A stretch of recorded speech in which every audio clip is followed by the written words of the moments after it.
여러분, 혹시 지난주에 70대 할머니가 문자 하나 잘못 눌러서 3천만 원을 한순간에 잃었다는 뉴스 보셨나요? 아니면 평생 받던 기초연금이 갑자기 중단돼서 억울해하는 어르신들 이야기는요? 이런 일들이 남의 이야기가 아닙니다. 바로 우리 주변에서 우리 가족에게 언제든 일어날 수 있는 현실이에요. 오늘 제가 말씀드릴 내용만 제대로 알아두시면 이런 억울한 일을 미리 막을 수 있습니다. 안녕하세요, 여러분. 나이 들수록 더욱 조심해야 할 것들이 많아지고 있습니다. 특히 요즘은 디지털 시대라서 예전과는 완전히 다른 위험들이 우리를 노리고 있어요.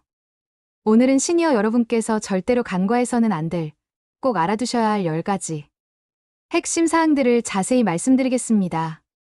이 내용들은 단순한 조언이 아니라 실제로 많은 분들이 피해를 당했거나 손실을 입었던 실제 사례들을 바탕으로 정리한 것들입니다.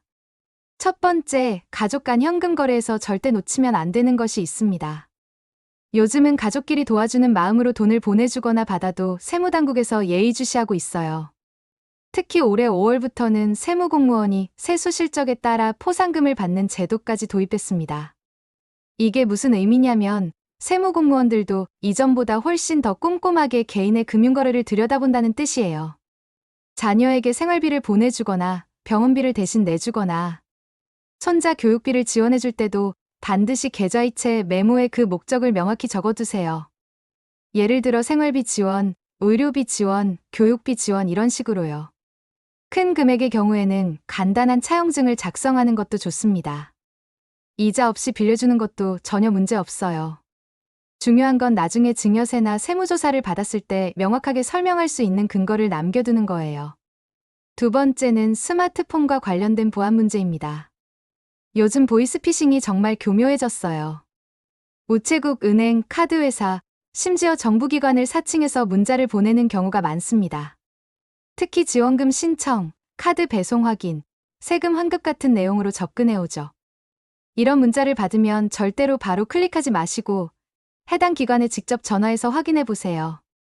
실제로 악성 앱이 설치되면 여러분의 스마트폰이 해커들의 조종을 받게 됩니다. 은행 앱을 실행할 때 입력하는 비밀번호, 공인인증서, 비밀번호, 심지어 문자로 오는 인증번호까지 모두 빼앗길 수 있어요. 그러면 여러분이 자는 사이에도 계좌에서 돈이 빠져나갈 수 있습니다.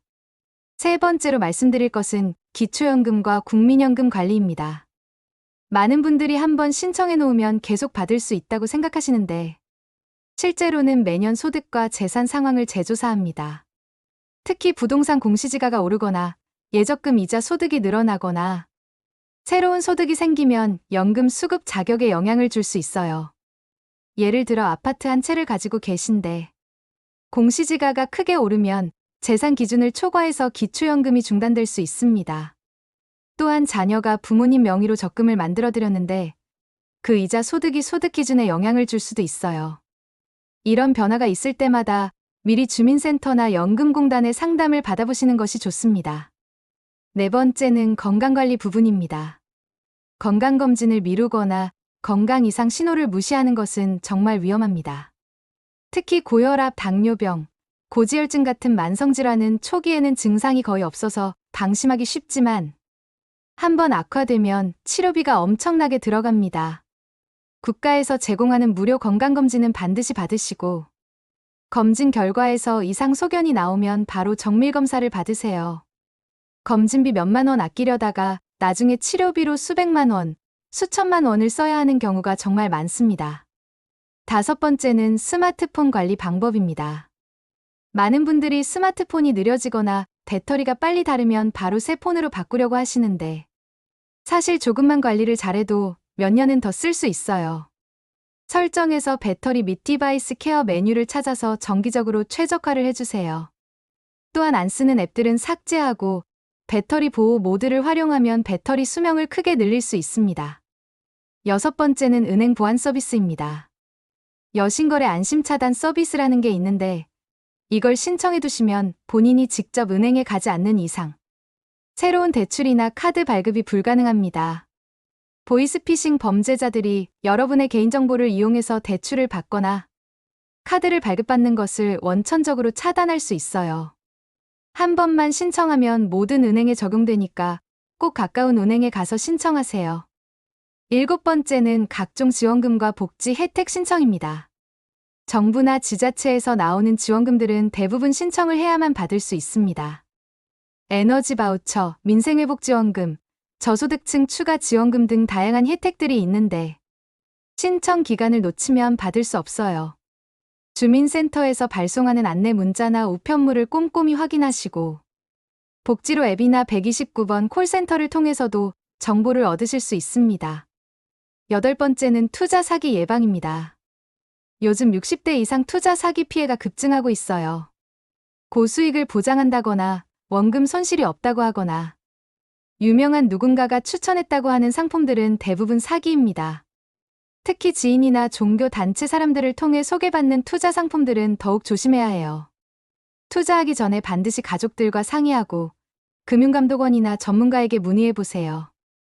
9번째는 사회적 활동 유지입니다. 나이가 들수록 집에만 있으려고 하시는 분들이 많은데 이는 신체적, 정신적 건강에 매우 좋지 않습니다. 매일 30분 이상은 걷기 운동을 하시고 동네 경로당이나 복지관을 이용해서 다른 분들과 교류하세요. 취미 활동이나 봉사활동도 좋고 간단한 아르바이트를 하는 것도 도움이 됩니다. 사람들과의 만남과 대화가 치매 예방에도 큰 도움이 됩니다. 마지막 10번째는 제도 변화에 대한 관심입니다. 연금 제도, 건강보험 제도, 각종 복지 제도들이 계속 변하고 있습니다. 기초연금 수급 기준이 바뀌거나 국민연금 개혁안이 나오거나 새로운 복지 혜택이 생기는 경우가 많아요.